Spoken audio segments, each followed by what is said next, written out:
Hello, good day. Initial public offering (IPO) is probably the most important stage in a company's financial life cycle. Such offerings are the process by which companies convert from being a private company to become a public listed company. For many people, starting a company, growing it, and taking it public are the ultimate entrepreneurial dream. In this video, we shall examine the process by which companies sell equity to the public and the role of the intermediaries in the process. We shall review the theory and evidence on IPO activity. I structure the presentation by a few key questions on what, why, where, who, and how. What is IPO? Why do firms go public? Where should a company list its shares? Who are the parties involved in IPO? How to list a company?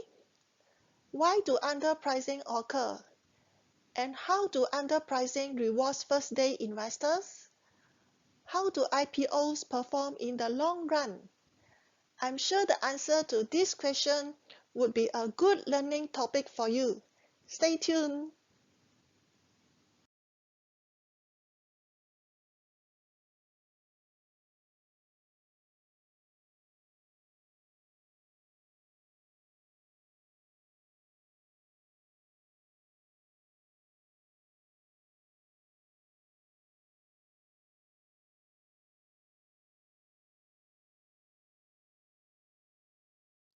What is IPO? How do you define IPO? IPO is the process by which companies convert from being privately owned to being publicly owned. IPO is the first public sale of equity. This issue occurs when a company decides to go public.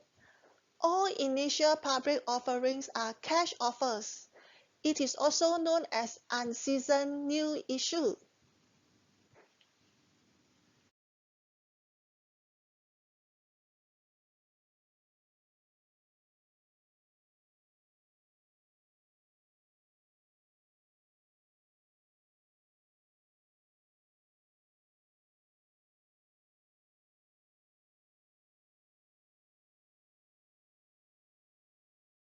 Why do companies go public and list on a stock exchange?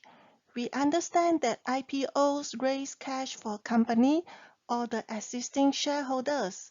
However, there are some benefits that may be obtained by a company through becoming listed on a stock exchange.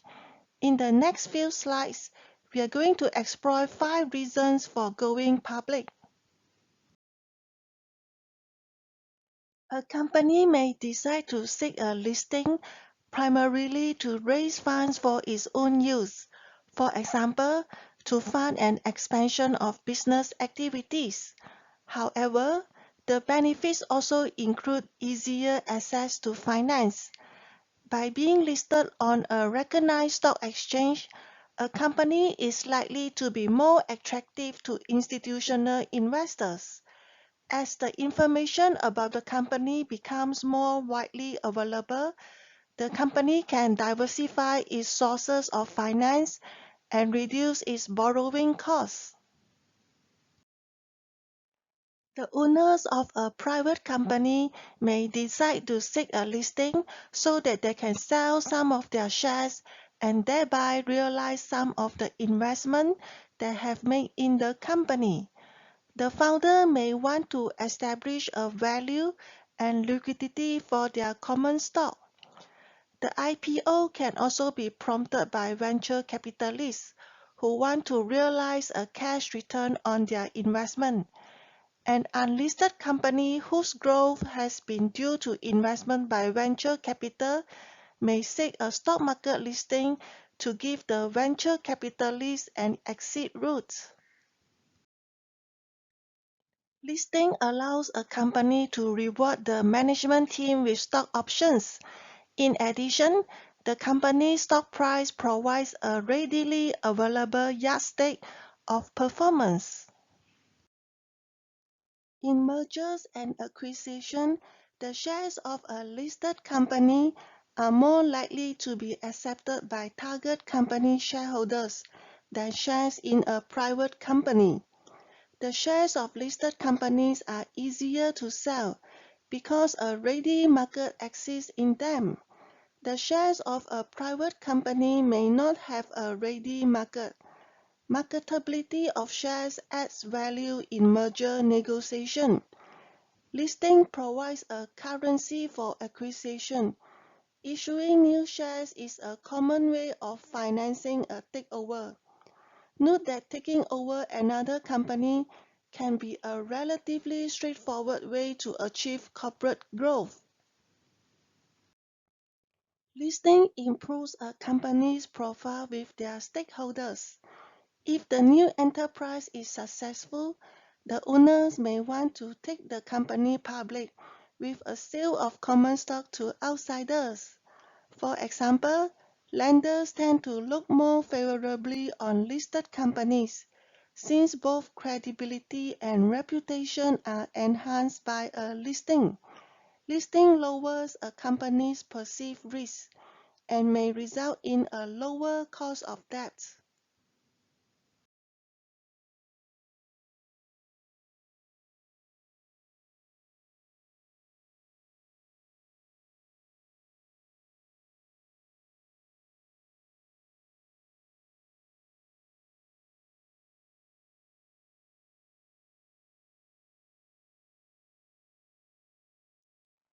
In United Kingdom, companies can go for listing in the main market or alternative investment market (AIM). To list in the main market, there is a minimum capitalization requirement. Normally, 3-year trading record is required. A company listed on the main market must have a minimum 25% of shares in public flotation. The IPO prospectus must be pre-vetted by the United Kingdom Listing Authority (UKLA).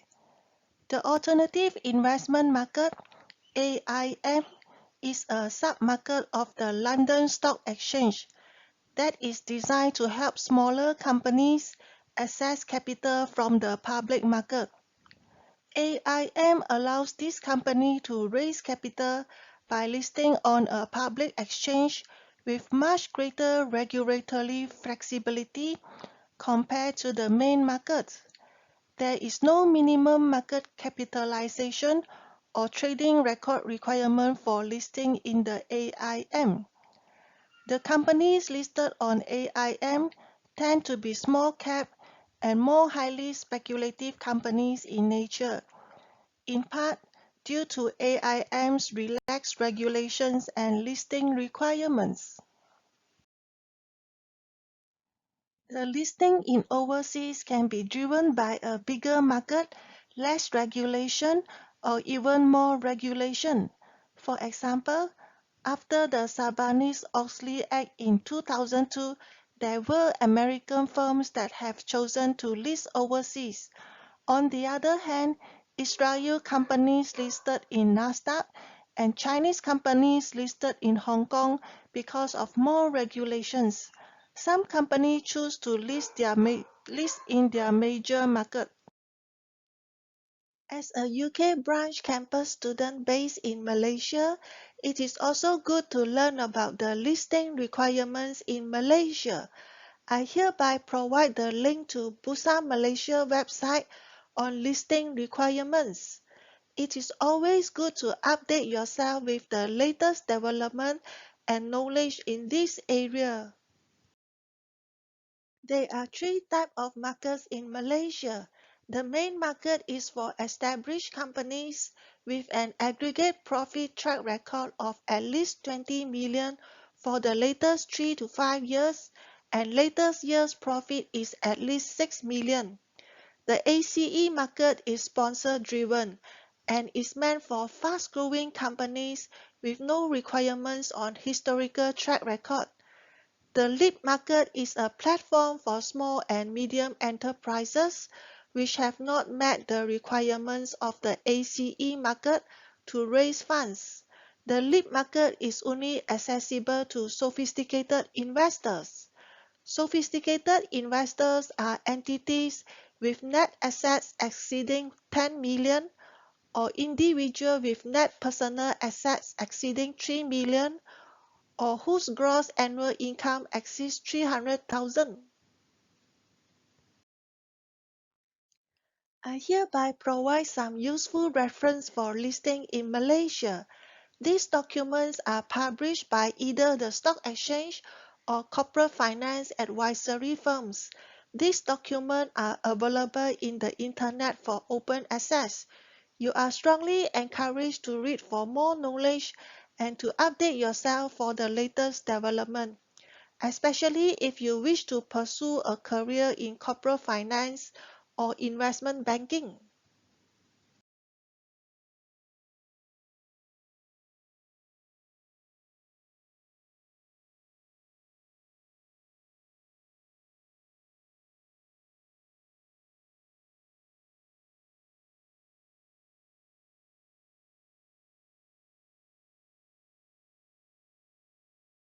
The players involved in an IPO process are the issuing company, the investment bank, and the market, which consists of institutional and individual investors. Investment banking is at the heart of new security issues. Most public offerings are made with the assistance of an investment banker. The investment banker is a financial intermediary that specializes in selling new security issues and advising firms with regard to major financial transactions. The main activity of the investment banker is underwriting. If the public issue of security is a cash offer, underwriters are usually involved. What are the roles of investment bank in the IPO process? Underwriters perform the following services to corporate issuers. First, formulating the method used to issue the securities. Second, pricing the new securities. Third, selling the new securities. And fourth, the underwriter also provides the issuer with other advice along the way. For example, the choice of independent directors.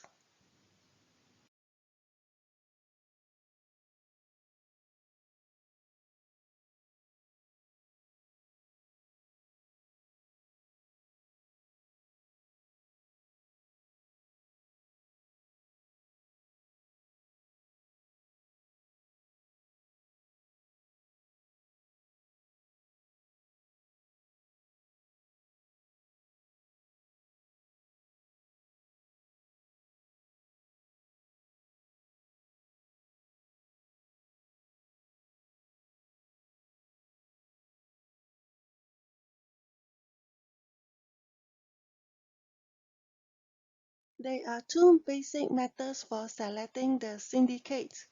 First, competitive offer. A firm can offer its securities to the highest bidding underwriter. Competitive underwriting may be cheaper to use. Second, negotiated offer. The issuing firm works with one underwriter. Because the firm generally does not negotiate with many underwriters concurrently, negotiated deals may suffer from lack of competition. When a company decides to issue a new security, it can sell it as a public issue or a private issue.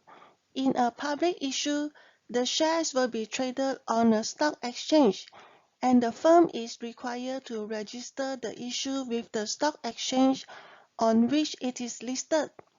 If the issue is sold to only a few institutions, it is called a private placement or placing, and can be treated as a private issue. A registration statement is normally not required in this case. There are two kinds of public issue, the general cash offer and the rights offer.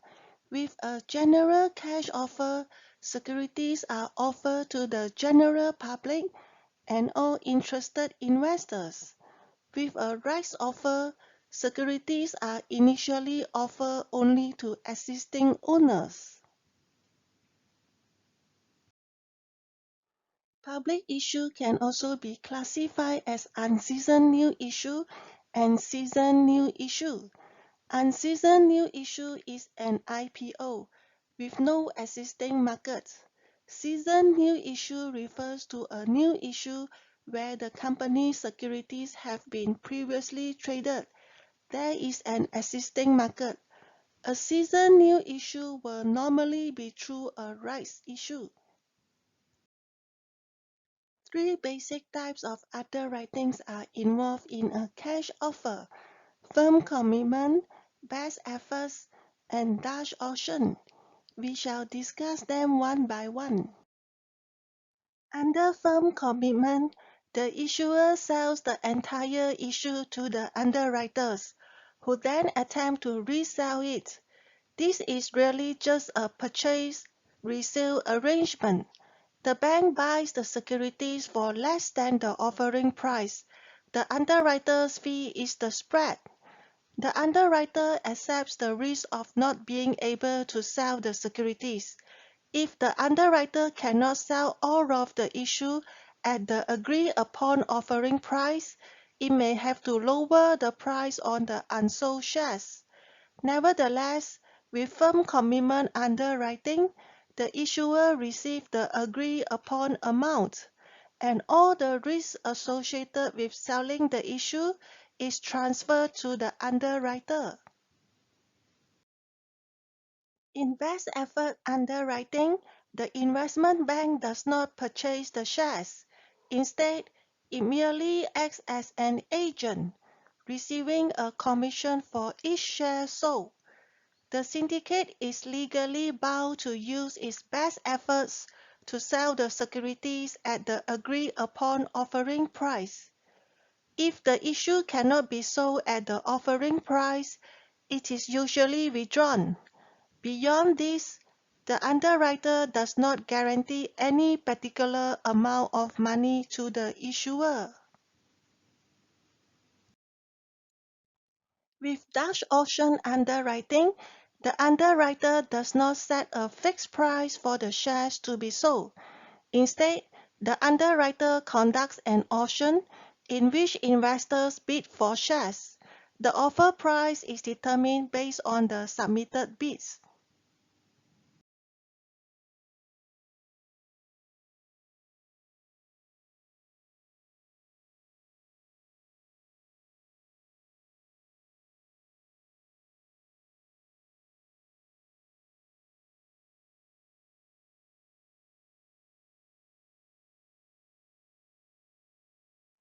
Setting the sale price for an IPO is not an easy task, as neither the issuing firm nor its underwriter can know precisely what the market value of the stock will be.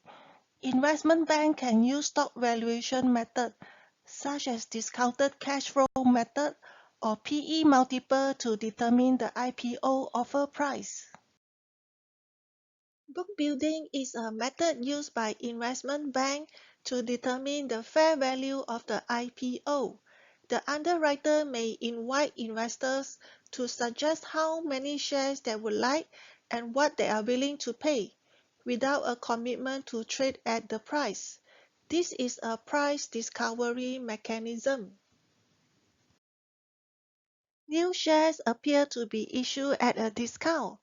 Underpricing means the shares of firms that have gone public have been offered to investors at prices that on average are considerably lower than the price that they later trade at when listed on the stock market.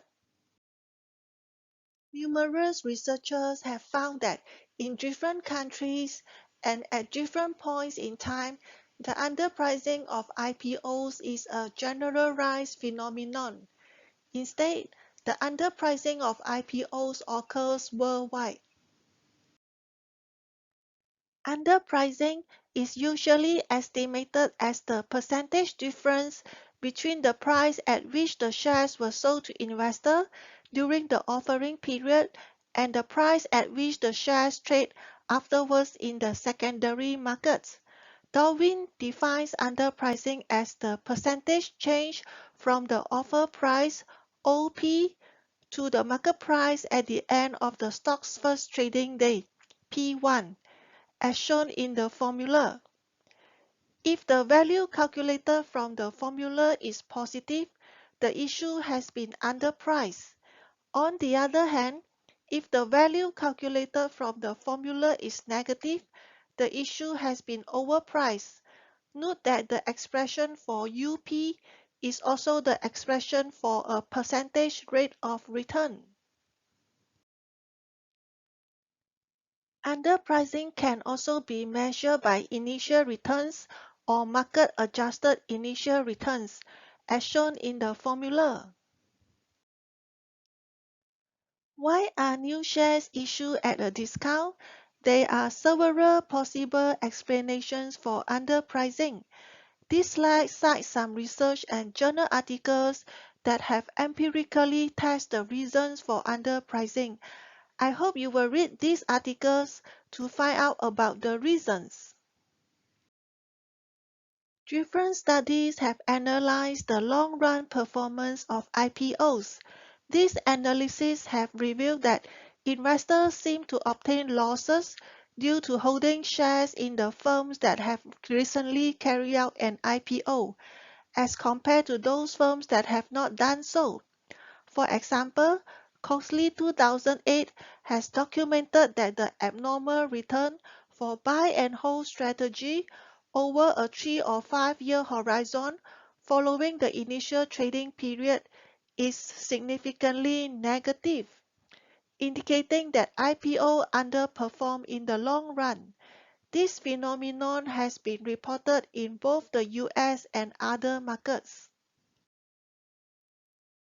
Let's have a quick quiz. What is your answer?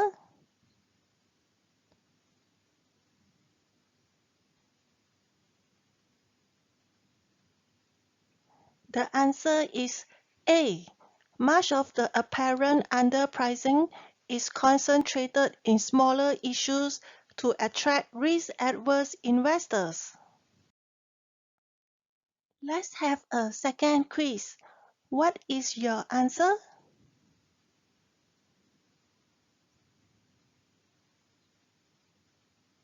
When the price of new issue is too low, the issue is often oversubscribed.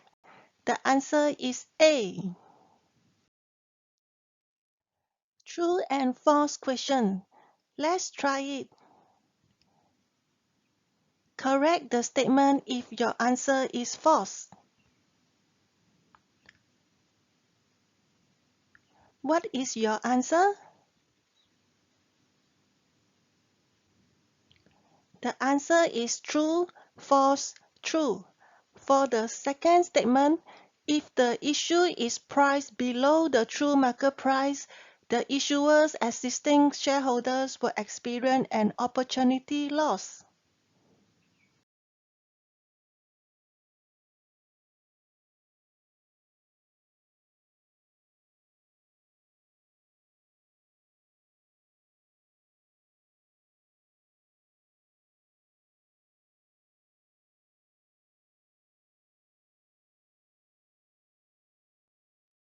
Finally, we have come to the end of this video. I hope you have benefited from the presentation and content in this video. If you like this video, please click like, subscribe or share. Thank you, see you and goodbye.